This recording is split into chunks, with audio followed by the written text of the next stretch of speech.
Chimeraland was one of the most exciting projects that I've seen in recent times. It was an incredible MMORPG project, open world free-to-play game for both PC and mobile. I gave the game a lot of praise when it released, and other YouTubers and content creators also gave this game a lot of praise. And even on Reddit, where everything is negative, especially when it comes to MMORPGs, also gave this game a lot of positive feedback. So the game had incredible potential. Everything from character customization, where you could mix your own race, to the massive world and the planets, everything from the Ark survival vibes to an MMO open world vibe, to incredible looking monsters. This game had some incredible, amazing potential. Not only that, this game is a game that was released in China, which is still doing good till this day. But what happened to this game globally? Why is it shutting down? It is actually shutting down 30th of March, and I'm going to jump into why it is shutting down and what happened to Chimeraland. So let's find out. So the game is shutting down 30th of March. That is official news. It says it on the game, it says on their websites, it says on the social media. So the question is, how did this incredible game with this amazing potential end up getting ready to shut down? Because the game is still performing very well in China. So what went wrong? And to look at that, we have to kind of go a little bit back in time. So the last big update was the end of the December, which is, I would say, fairly new, but it was mainly around pets and stuff. And you have to remember, since this game is out in China, it is ahead of time. What the developers and the publishers just have to do is just copy and paste assets with a little bit of bug fixes here and there, because the game has already been released. The assets still exist, the version still exists, so it's not really hard to keep this game active when it comes to updates, when it comes to content, because this content already exists, right? But the content stopped rolling out more slowly, and why this happened is very easy to see. If you guys take a look at the Steam charts, I think these Steam charts are one of the worst I have ever seen, ever. Like, they all drop even to like 50 average players, which is ridiculous. Even when the game launched, the game didn't see as many numbers as expected, right? So of course, when the game does not have high numbers, the game will stop updating, right? There's more, they don't have the resources, they're not making enough money on the game, so they're not going to be publishing updates. But to see the communication from Chimeraland, that stopped even earlier than December. We have to go almost a whole year back to see the last time the Chimeraland actually communicated with the community, to their websites or the social media. There has been nothing, complete silence for over a year, until the news about the game shutting down. So there's been no news, there's been no community managers. So basically all the resources that they had in this game, all the money that they spent, they decided that it was not worth even having somebody even communicate. So they only probably had one person or a couple people just copy pasting these assets. But while they were doing this, they were not fixing any bugs. But the question is, why was the population so low? Because if the game is as great as I said it was, right, having this infinite potential, why did the population end up dropping? Why did it not perform well? Now, you have to remember that the Steam charts doesn't tell the full story, because it also has a mobile client, and we don't have the mobile numbers, but you can kind of estimate also how many mobile players there are and how the drop was compared to the PC numbers. But what happened? Because when I checked out the game, very recently. I had somebody that actually plays the game and got to the end game show me the game, and taking a look at the game, I have to say the game looked incredible still. There was a lot of content, a lot of exploration, a lot of monsters, a lot of survival. The game had good content. There are worse games than this game that survived till this day. So where did it go wrong? Why was there no pop players? Is it because of their marketing? Probably. But the main reason is the monetization. It always comes back to the monetization. When I took a look at the monetization, my mind was blown away, because there was so much pay to win in this game. I do not remember or recall any other MMO that had this amount of pay to win and this amount of stuff that you could buy.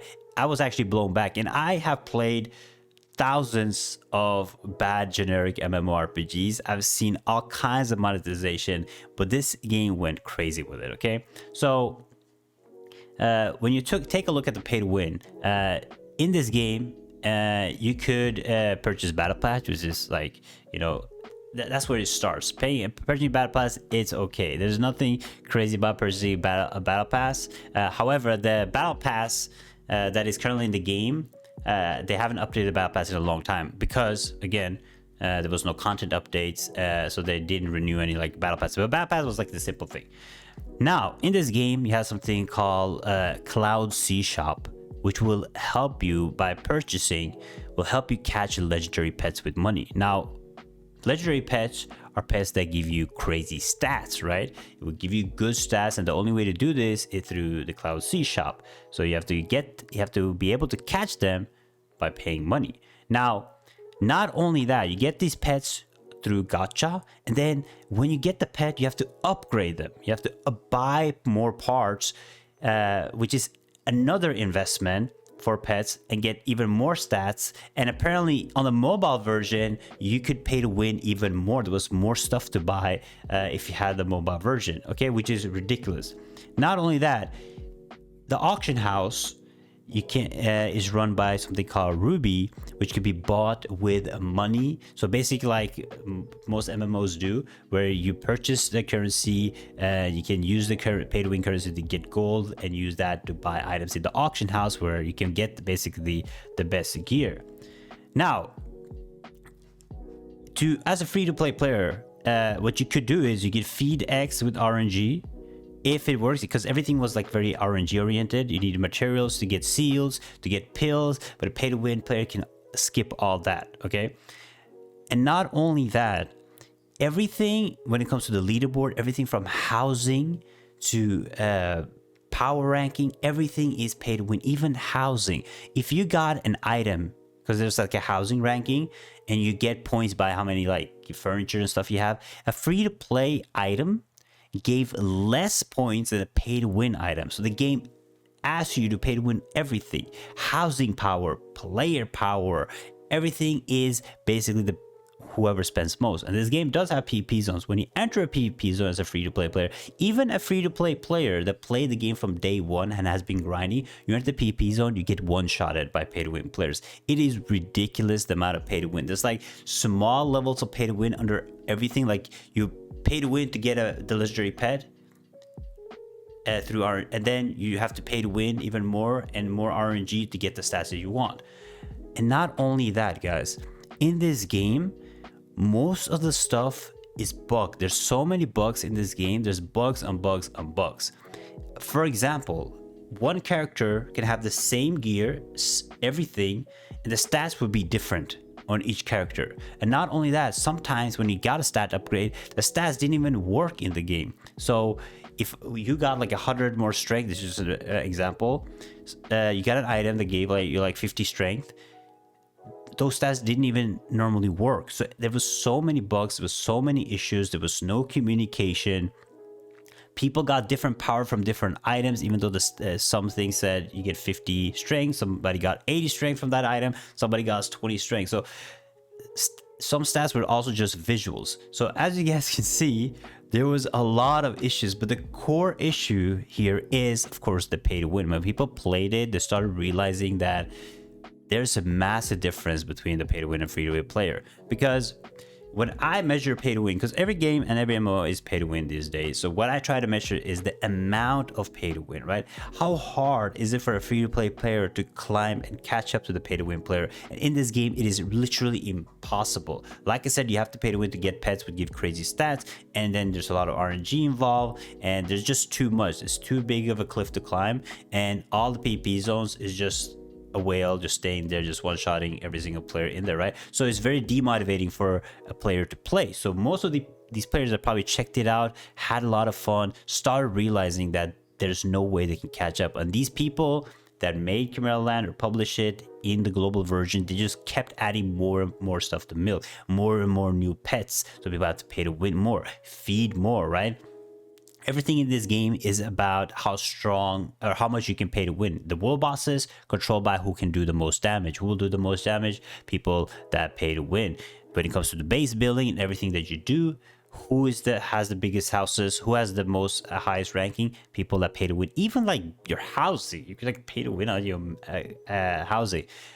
Now, this is very sad overall for Chimeraland because the game itself, like I mentioned, had incredible amount of content. It's such a waste to see this game flop and fail in the global version because of the greediness, right, of these publishers. Because at the end of the day, this game has many planets, massive things to explore, a lot of monsters, unique monsters, challenging fights. It has some cool PvP zones. This game, with the right team, with the right publishers, could have taken off. It had so much potential. It's very sad to see them just destroy such a nice project, because I've talked to some people that played this game and they said that the core of the game, the reason they still play, because it's fun. People that played this game since day one still haven't even explored everything that there is in the game, and the content in the global version is several years behind the Chinese version. I've seen on Reddit a lot of people have been saying that you should just play the Chinese version.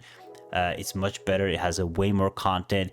Even in China, it is not that heavily so greedy as it is in the global version, which makes like no sense, right? Because usually Asia and the Eastern market is the ones that push on the pay to win, but the global version like went crazy. Now the question is, it's very sad for the people, of course, that play the game, because they're going to lose all the characters, all the money that they spent. The game is going to shut down. Apparently, like the contract, I've seen like some stuff about like the contract is also running out and they're not going to renew it, which is obvious because if they haven't even looked at the game or fixed any issues for over a year, there's been no communication. Obviously, they're just going to shut down the game, right? Because if it's not profitable anymore and they can't milk the whales anymore, they got to shut down because it costs to just have servers up, right?